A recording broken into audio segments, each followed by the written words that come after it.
Hello दोस्तों, स्वागत है आप सबका हमारे इस यूट्यूब चैनल में। तो आज हम पढ़ेंगे बीए की फर्स्ट ईयर क्लास का थर्ड चैप्टर, जिसका नाम है राज्य और उसके तत्व। तो चलिए वीडियो को शुरू करते हैं। तो सबसे पहले हम पढ़ेंगे राज्य शब्द की उत्पत्ति तथा उसके प्रयोग के बारे में। तो राज्य शब्द लैटिन भाषा के शब्द स्टेटस से बना है, जिसका अर्थ है किसी व्यक्ति, संघ का उच्च स्तर। अंतर्राज्य एक ऐसा संगठन है जिसका स्तर अन्य संगठनों में सबसे ऊंचा होता है, और इंग्लैंड में इस शब्द का प्रयोग 16वीं शताब्दी में शुरू हुआ और इसके बाद इस शब्द का प्रयोग अन्य देशों में किया जाने लगा। अब देखिए दोस्तों, जो राज्य है वह लैटिन भाषा के शब्द स्टेटस से बना है, जिसका अर्थ होता है किसी भी व्यक्ति, संघ का उच्च स्तर होना। अब राज्य एक ऐसा संगठन होता है जिसका अन्य संगठनों में, राज्य के जितने संगठन पाए जाते हैं उनमें से सबसे ऊंचा स्तर होता है। और इस शब्द का प्रयोग, राज्य शब्द का प्रयोग सबसे पहले इंग्लैंड में शुरू हुआ था और इंग्लैंड में 16वीं शताब्दी में शुरू हुआ था। इसके बाद बाकी देशों में शुरू किया गया। अब राज्य की परिभाषा के बारे में थोड़ा पढ़ लेते हैं। तो राजनीतिक शास्त्री राज्य की परिभाषा के बारे में एक मत नहीं है। अब देखिए, राज्य के जितने भी समाजशास्त्री हैं, राज्य के जितने विद्वान हैं, वह एक राज्य की परिभाषा के बारे में एक मत नहीं है। हर विद्वानों की अपनी अपनी सोच है, अपनी अपनी विचारधारा है। सब राज्य के बारे में अलग अलग बातें कहते हैं, जैसे कि कुछ विद्वान इसे एक शक्ति संस्था मानते हैं, कुछ विद्वान इसे लोक कल्याण की संस्था मानते हैं, और कुछ विद्वान इसे वर्ग संगठन मानते हैं, तो कुछ इसे परिपूर्ण समाज मानते हैं। अब देखते हैं अरस्तू क्या मानते हैं। अरस्तू के अनुसार राज्य परिवारों तथा ग्रामों का वह संघ है जो अपने लिए संपूर्ण आत्मनिर्भर जीवन स्थापित करना चाहता है।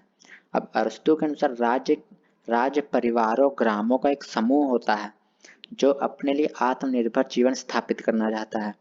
अब अरस्तू की परिभाषा उस समय के लिए तो ठीक मानी जा सकती है, परंतु आज यह ठीक नहीं, क्योंकि इसके अनुसार राज्य और समाज में कोई अंतर नहीं किया जा सकता। ये दोस्तों, यह जो परिभाषा है अरस्तू के अनुसार, यह उस समय के लिए ठीक थी। जिस टाइम यह परिभाषा बनाई गई अरस्तू के समय में, यह परिभाषा ठीक थी, क्योंकि उस समय तक 16वीं सदी तक राज्य और समाज में कोई अंतर नहीं किया जाता, परंतु आज के समय में राज्य और समाज के बीच अंतर किया जाता है। तो हम अरस्तू की इस परिभाषा को राज्य की उचित परिभाषा नहीं मान सकते हैं। अब दूसरी परिभाषा के बारे में पढ़ते हैं, वुड्रो विल्सन। एक निश्चित क्षेत्र के अंदर कानून द्वारा संगठित लोगों को राज्य कहा जा सकता है। अब वुड्रो विल्सन की परिभाषा राज्य के सारे तत्वों का पूर्ण रूप से वर्णन नहीं करती है। अब राज्य के कौन कौन से तत्व होते हैं वह हम आगे डिस्कस करेंगे, तो इसके बारे में निष्कर्ष पढ़ लेते हैं। तो राज्य राजनीतिक रूप से उन लोगों का समूह है जो धरती के एक निश्चित क्षेत्र पर स्थायी रूप से रहते हैं और उनकी अपनी सरकार होती है, जिसका वे पालन करते हैं और आंतरिक और बाहरी नियंत्रण से स्वतंत्र रहते हैं। अब राज्य वह होता है जिसमें एक निश्चित क्षेत्र होता है, वहां पर लोग रहते हैं, उनकी अपनी सरकार होती है और जिनके आदेशों का पालन करते हैं, और जिससे वह बाहरी और आंतरिक आदेशों को मानने से बचे रहते हैं और वह स्वतंत्र होते हैं। तो यह एक प्रकार का राज्य होता है। अब राज्य के तत्व कौन से होते हैं? तो राज्य के 4 महत्वपूर्ण तत्व होते हैं, जैसे पहला जनसंख्या, दूसरा निश्चित क्षेत्र, तीसरा सरकार और चौथा प्रभुसत्ता। अब जनसंख्या के बारे में हम व्याख्या से पढ़ेंगे कि जनसंख्या किस प्रकार की होनी चाहिए, कैसी होनी चाहिए, कौन सी उचित जनसंख्या मानी जाती है, इन सब के बारे में अभी शुरू करते हैं। तो जनसंख्या राज्य का पहला महत्वपूर्ण तत्व है, क्योंकि जनसंख्या के बिना राज्य की कल्पना भी नहीं की जा सकती। हर विद्वान ने अपनी परिभाषा में जनसंख्या को राज्य की जरूरी तत्व माना है। अब दोस्तों, बिना जनसंख्या के कोई राज्य की कल्पना ही नहीं की जा सकती, और हर विद्वान ने भी राज्य की परिभाषा में व्यक्तियों को, मनुष्यों को तो रखा ही है, क्योंकि बिना मनुष्य के कोई राज्य नहीं बन सकता। अब जनसंख्या का आकार कैसा होना चाहिए, राज्य की जनसंख्या कितनी चाहिए, इस संबंध में विभिन्न विद्वानों के भिन्न भिन्न विचार हैं, और आमतौर पर विद्वानों की जनसंख्या का आकार निश्चित नहीं किया जा सकता है। अब अरस्तु ने राज्य के लिए कोई स्थायी संख्या निश्चित नहीं की है, परंतु उसने यह जरूर स्वीकारा है कि राज्य की जनसंख्या ना बहुत कम होनी चाहिए और ना ही बहुत अधिक होनी चाहिए। अब दोस्तों जनसंख्या कितना आकार होना चाहिए, इसके बारे में किसी भी विद्वान ने एक निश्चित संख्या नहीं बताई है।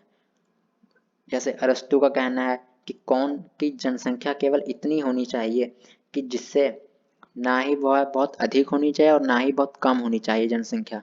ना ही जनसंख्या इतनी अधिक होनी चाहिए कि राज्य के जितने भी प्राकृतिक संसाधन है वह कम पड़ जाएं, और ना ही इतनी कम होनी चाहिए कि राज्य की सुरक्षा ही ना की जा सके। और इसके बारे में प्लेटो का मानना है कि प्लेटो ने अपने समय के एक आदर्श राज्य की जनसंख्या 5040 निश्चित किया। अब प्लेटो द्वारा एक 5040 एक ऐसी संख्या है जितनी इतनी जनसंख्या वाला राज्य सबसे उत्तम राज्य माना जाता है, आदर्श राज्य माना जाता है, जबकि रूसों ने अधिक से अधिक जनसंख्या 10,000 निश्चित की है। अब दोस्तों यह जो 5,000 और 10,000 निश्चित जनसंख्या यह पुराने समय की बात है, और पुराने समय में राज्य जो होते थे वो छोटे छोटे होते थे, तो उन समय के लिए तो यह जनसंख्या ठीक है, परंतु आज के समय में इतनी जनसंख्या वाले राज्य तो हैं ही नहीं। अब परंतु आज राज्य बहुत कम जनसंख्या वाले भी हैं और बहुत अधिक जनसंख्या वाले भी हैं, और राज्य की जनसंख्या का ऊपर कोई निश्चित सीमा नहीं लगाई जा सकती। उदाहरण के रूप में चीन की जनसंख्या 141 करोड़ है और भारत की जनसंख्या 138 करोड़, जबकि वेटिकन नगर की संख्या 811 है। अब देखिए दोस्तों, आज के समय में जनसंख्या बहुत अधिक भी है, जैसे चीन में 141 करोड़, जबकि बहुत कम भी है, जैसे 811 वेटिकन नगर की है। अब ये देखिए कि आज के समय में अधिक जनसंख्या भी पाई जाती है और कम जनसंख्या भी पाई जाती है। इस प्रकार किसी भी एक जनसंख्या को उत्तम नहीं माना जा सकता है कि वह जनसंख्या एक बेस्ट जनसंख्या है और इस जनसंख्या वाला राज्य सबसे अच्छा राज्य है। अब कई देशों में बढ़ती हुई जनसंख्या एक समस्या है और जनसंख्या की वृद्धि को रोकने के लिए परिवार नियोजन जैसे कार्यक्रम चलाए जा रहे हैं, परंतु कुछ राज्यों की थोड़ी जनसंख्या एक परेशानी है और उनकी वृद्धि को बढ़ाने के लिए लोगों को उत्साहित किया जाता है। जैसे रूस में अधिक बच्चे पैदा करने वाली महिलाओं को वीर माता की उपाधि दी जाती है। अब देखिए कुछ राज्यों में अधिक जनसंख्या एक प्रॉब्लम है, जैसे चीन में 141 करोड़ जनसंख्या, भारत में 138 करोड़ जनसंख्या है, तो यह बहुत अधिक जनसंख्या है, जिसे कम करने के लिए परिवार नियोजन की मुहिम चलाई गई थी। चीन में भी चलाई गई थी और भारत में भी चलाई गई थी, परंतु भारत में तो इसका ज़्यादा प्रभाव नहीं पड़ा, परंतु चीन में तो एक बच्चे वाली मुहिम चलाई गई थी और उसे 2015 से 2018-17 तक चलाया गया था। उसके बाद ये वापस कर ली गई थी। परंतु रूस जैसे देशों में जहाँ जनसंख्या बहुत कम है, यह विश्व का सबसे बड़ा देश है रूस, और इसकी जनसंख्या केवल 14 करोड़ है, जो दिन ब दिन घटती जा रही है, तो यह एक बड़ी प्रॉब्लम है इसके लिए। तो इसने मुहिम चलाई है कि जो महिला अधिक बच्चे पैदा करती है उस महिला को वीर माता की उपाधि दी जाती है। अब दोस्तों पढ़ते हैं कि एक उचित जनसंख्या होती कौन सी है। आज राज्य की जनसंख्या निश्चित नहीं की जा सकती है, फिर भी हम अरस्तु के विचार से पूरी तरह सहमत हैं कि राज्य की जनसंख्या तथा भू क्षेत्र में एक संतुलन होना चाहिए। जनसंख्या इतनी अधिक नहीं होनी चाहिए कि लोग अपनी आवश्यकताओं की पूर्ति ही ना कर सकें, और ना ही इतनी कम होनी चाहिए कि राज्य की सीमाओं की रक्षा ना कर सकें। अब उचित जनसंख्या की तो कोई कल्पना ही नहीं कर सकते कि कितनी जनसंख्या होनी चाहिए, पर अरस्तु की विचारधारा को हम सही मानते हैं कि ना ही बहुत अधिक होनी चाहिए जनसंख्या और ना ही बहुत कम जनसंख्या होनी चाहिए। अब राज्य की बनावट के बारे में पढ़ लेते हैं। तो राज्य की बनावट, कई विद्वानों का मानना है कि राज्य में एक ही भाषा बोलने वाले, एक ही धर्म में आस्था रखने वाले तथा साझे रीति रिवाजों वाले लोग होने चाहिए। इनका मानना है कि राज्य में अगर जनसंख्या असमान रूप की है तो उन पर शासन करने की संभावना बहुत कम हो जाती है। अब इन विद्वानों का मानना है कि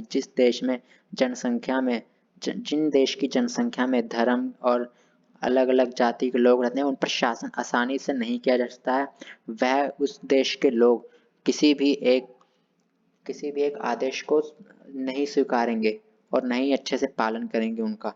तो इनका मानना है कि किसी देश में एक ही प्रकार के धर्म और जाति के लोग होने चाहिए, परंतु आज यह विचार पूरी तरह गलत है, क्योंकि वर्तमान राज्य में एक भाषा, एक रीति रिवाज और एक धर्म से संबंधित देश की कल्पना करना बिल्कुल असंभव है।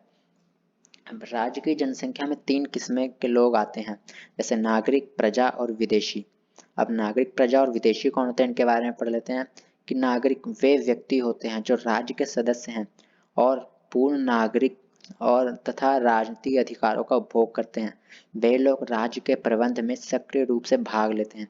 अब नागरिक वह व्यक्ति होते हैं जो राज्य के अधिकारों का पालन करते हैं, नागरिक और राजनीतिक अधिकारों का उपभोग करते हैं और राज्य के कार्यों में अपना हस्तक्षेप करते हैं, उनका राज्य के कार्यों में मदद करते हैं, वह नागरिक होते हैं। और प्रजा में वे लोग आते हैं जिन्हें राज्य का प्रबंध में कोई भाग प्राप्त नहीं होता है, परंतु वह राज्य के आदेशों का पालन करते हैं और राज्य उनके हितों की रक्षा करता है।